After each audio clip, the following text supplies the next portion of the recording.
So the gist here is that for all these regimes, economic responsibility meant that new elites were not guaranteed unconditional legitimacy. The urgency of the economic crisis, accompanied by unrelenting mass support, allowed new elites to act divisively where they wanted to, without immediate risk to themselves. But this was temporary. And this is what we call the window of opportunity.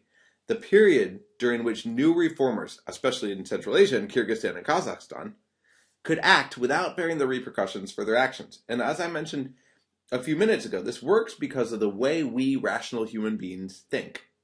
People in the post-communist space tended to use what we call retrospective analysis to attribute fault for their current condition to the former regime, to the legacy of the past. This is blame transfer. For an unspecified period of time, perhaps a couple of years, maybe several months, citizens would look at economic decline as a lingering result of the previous system that got us into this mess in the first place.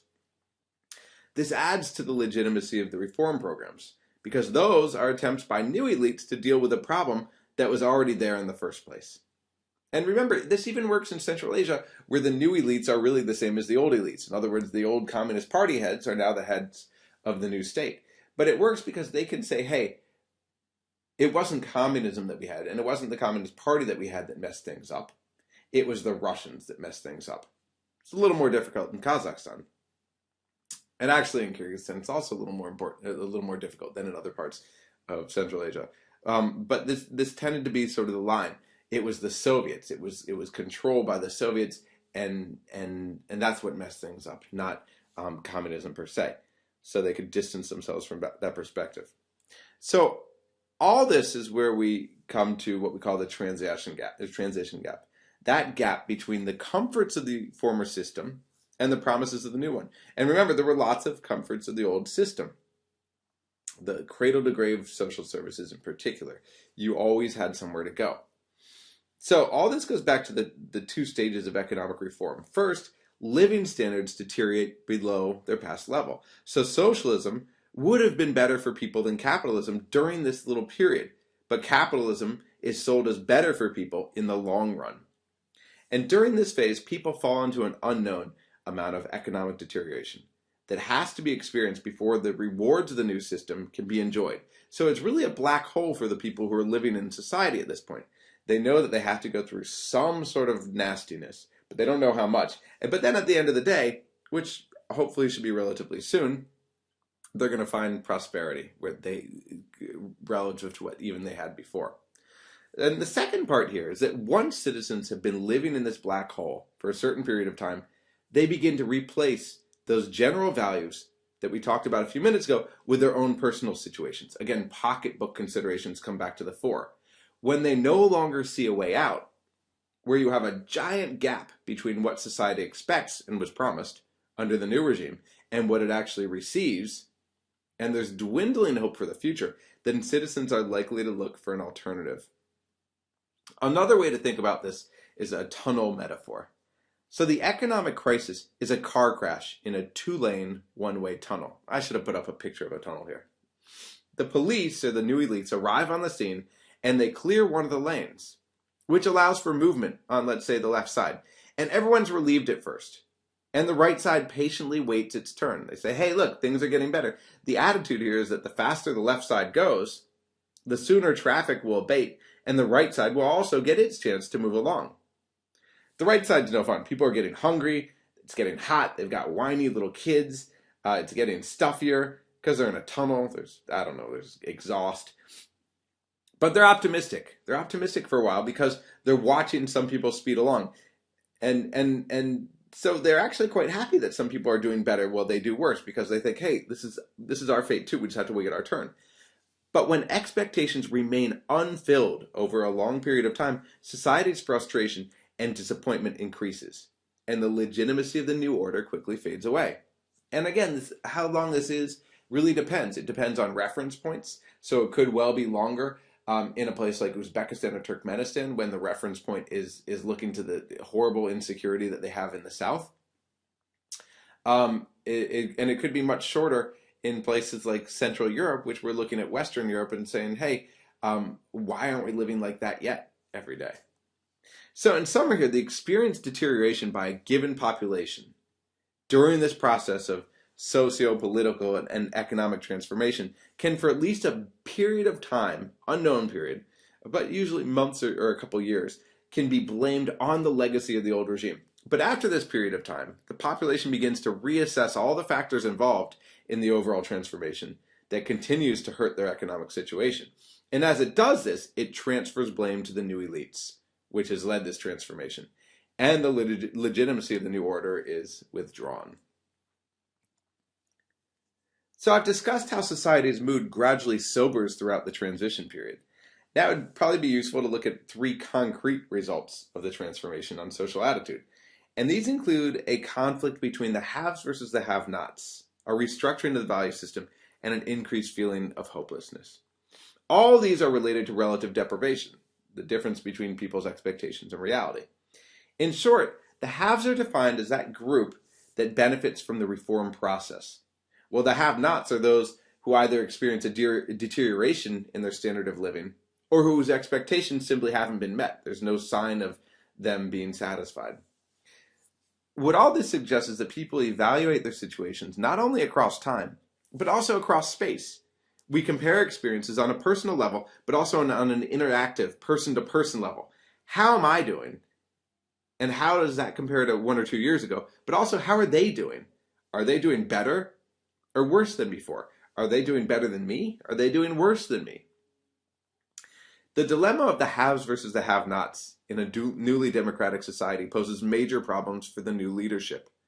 The have-nots, as can be expected, are usually far less supportive of the new regime than the haves are. And they tend to blame the haves after a period of time for their economic deterioration after this window of opportunity is closed. Some believe the haves amass their wealth through ability and talent, but others credit their wealth to crime, to corruption, to instability in the new regime. They're taking advantage of holes in the legal system, etc. Upward social mobility in these newly democratizing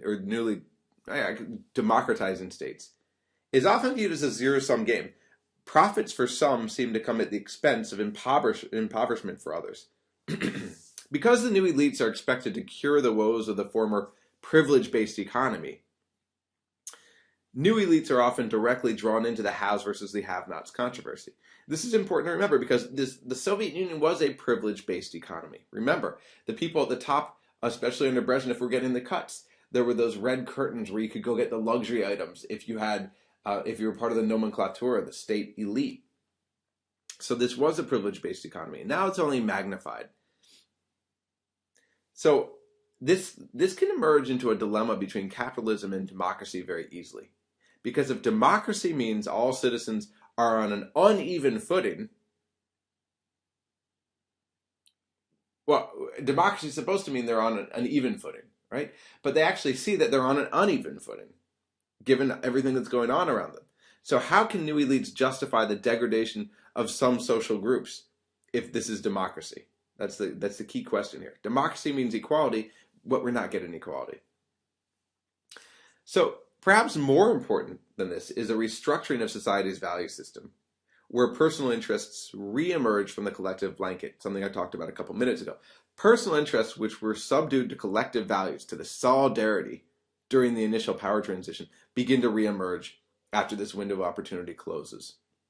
And so now interests are formed less from a framework of collective hope, and much more from an evaluation of their personal experiences, which tend to be dour, personal economic well-being. And this is the end of any social consensus that you had for the first months or couple years of the new regime. And the last and most important, probably, catalyst for delegitimization is a loss of hope and faith in the new regime. People hold on so long as they have a reasonable expectation of improvement in their material living conditions. But at some point, they simply give up. And this may well be a function of the experience others have, the haves. So was there a transition gap in Central Asia? Well, let's compare. According to World Bank figures from 1990 to 1997, Uzbekistan lost 3.5% of its income per capita each year. Kyrgyzstan lost 12.7% of its income per capita each year. And Kazakhstan lost 10.5%, Turkmenistan lost 9.5%, and then again with Tajikistan, we don't have good numbers because of the civil war. So Uzbekistan had the smallest recession of all, but a recession, which was repeated year after year. So they still had it bad, and they were doing best. They were the ones who followed this gradualism instead of shock therapy. And really, probably most important was that they were getting a good price for the cotton during those years. And that's probably what saved them. Output also fell more in the states that put a greater stress on reform. So output, industrial output, fell about 30% in Uzbekistan from 1991 to 1995. And in Kazakhstan, it fell about 50% from 91 to 95. So again, in Uzbekistan, you actually had economic output falling. It was the cotton price that really helped keep Uzbekistan out of the major recession. Now, Kazakhstan and Kyrgyzstan went the furthest. They were the most radical in terms of a more shock therapy-oriented program. And they had a 5-year depression. Personal incomes fell, unemployment rose, and so did the rate of poverty. Kazakhstan and Kyrgyzstan both saw a drop in cross-border trade in the first couple years of transition, when it halved in Kazakhstan and practically ceased in Kyrgyzstan, at least officially. Some of this was likely made up by a pre-existing and growing black market. There were traders. It's hard to believe that in Kyrgyzstan you really didn't have cross-border trade. Instead, the cross-border trade was simply going through the black market. But more widely, you saw symptoms of this with industrial output falling. And you had up to a 70% decline in Kyrgyzstan. You also had major construction slowdowns from the 90s, in the early 1990s up until 1995.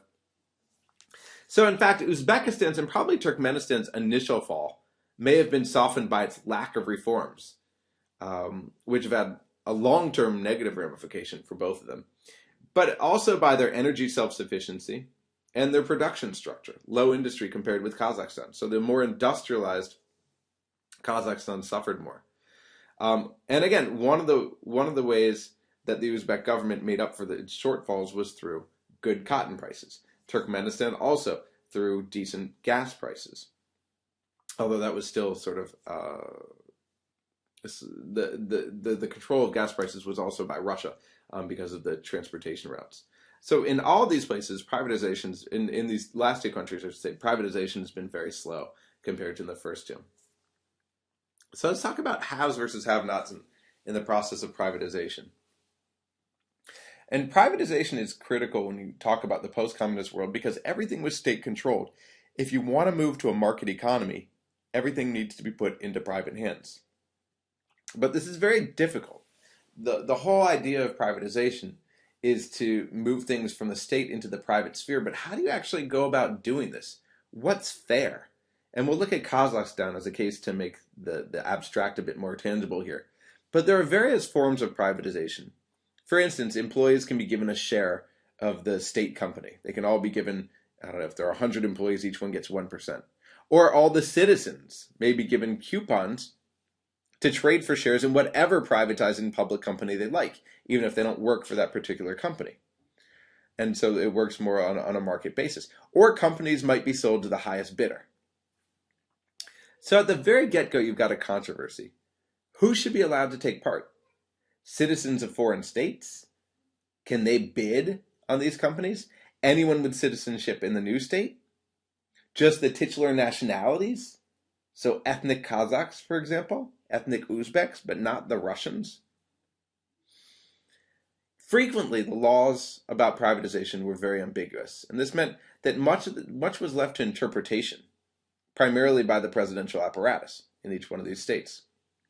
Another problem was that local elites might not comply or they might drag their feet on privatization, where they didn't want to see it happen.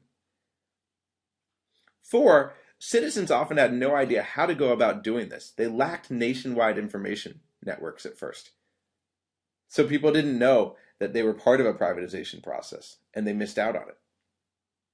And finally, the entire process needs to be scrutinized carefully to avoid the sort of corruption that occurred in much of the post-communist space. So looking at all these problems in Kazakhstan, by 1993, Nazarbayev issued decrees that dealt with these issues for the most part. Ultimately, preference was given to Kazakh citizens and employees of each enterprise in question. A state committee for privatization was established, but things only got messier. Kazakhs increasingly became disillusioned with the whole process. People accused the committee of nepotism, of acting arbitrarily and selling assets off unfairly. And there were lots of privatization scams. For example, they reserved for privatization the worst entities. About 60% of those for sale had debts that exceeded their assets. Officials undervalued the properties so that they could sell them to friends for very cheap, and then those friends could earn lots of money. They often failed to publish lists of those properties for sale far in advance of privatizing the entities. In other words, it was done in the shadows without people being aware that certain enterprises were actually being privatized, so that certain preferred people could get their hands on them. They also sometimes failed to inform employee groups of their legal right to participate, because they had a legal right. But what does a legal right mean if the people don't know about the legal right? And some officials actually lost their positions over this when information got out about specific deals, but lots more got rich very easily. So you had privatization difficulties. You also had this have versus have-nots dilemma, and the privatization issues actually contribute to the haves versus have-nots dilemma, because people see that corruption in the privatization scheme actually leads to more haves, and they're not part of this. All these were compounded in the Soviet Union as compared to Central Europe because you had what we call company towns. These are towns that are arranged around one major industry or factory, and everyone has a family member who works at that factory. The factory provides everything from housing to preschools, and often they own stores as well. So everything depends on that company. And now imagine that that company is sold, and it goes from a workforce of 10,000 to 3,000. What happens to those people? 70% of the population who no longer work there. It's very complicated. So as a result of the marketization of the economy and privatization, so going free market, going and privatizing, unemployment surged. By 1997, it was just under 20% in Kazakhstan and around 25% in Kyrgyzstan. Remember, these are states that are coming from where, at least theoretically in the Soviet Union, there was no unemployment. Now, in reality, there was some unemployment, but it wasn't nearly to the degree that we had. It wasn't significant to the degree that you saw in the West, and it wasn't nearly at the levels that it rose to. And officially, it didn't exist. So all this rise in unemployment was coupled by a decline in social services. For example, unemployment compensation, which would come months late. You were supposed to get it every month, maybe you get it every 3 months. It also came at a period of high inflation, which could mean that by the time you got your payment, it was practically worthless. It's difficult really to speak about unemployment in Uzbekistan and Turkmenistan because of the way their marketization process went out, very gradual reforms. And what this means is that instead of having mass unemployment, they continued to employ people, but they paid them practically nothing, maybe $5 a month. $5 a month that people wouldn't actually get regularly. Now, in fact, all this wasn't just a problem of the unemployed. Often, people were employed in the 1990s, but they got their pay months late. So to compensate during the 1990s, some enterprises simply paid people at least partly in kind. For example, you work for the month and we'll give you coal, which you can use to heat your apartments. Obviously, with all of this, you saw a fall in incomes, pushing people into poverty. And again, this was compounded by inflation and the decline of social services, especially the health services and transportation services. So frequently, basic services could no longer be provided, something you continue to see in some non-reformed states, like Uzbekistan, where outside of the capital, you only get several hours of gas per day in the winter.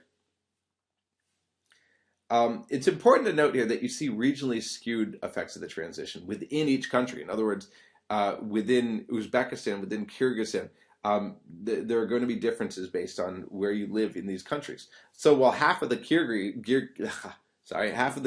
and 1/3 of the Kazakhs were considered to be living in poverty in the mid-1990s, for example, you can guess that the figures were far higher in certain localities, especially in rural areas, or in those company towns that we just talked about, where the company was sold off. Also, certain sectors suffer more than others. Especially the military and police in the more authoritarian states are the more likely to get paid than, for example, nurses and teachers. And they're probably going to get paid more than nurses and teachers. They're going to get paid more regularly, and they're going to get paid more because they're the ones who the ruling elites depend on most to maintain power.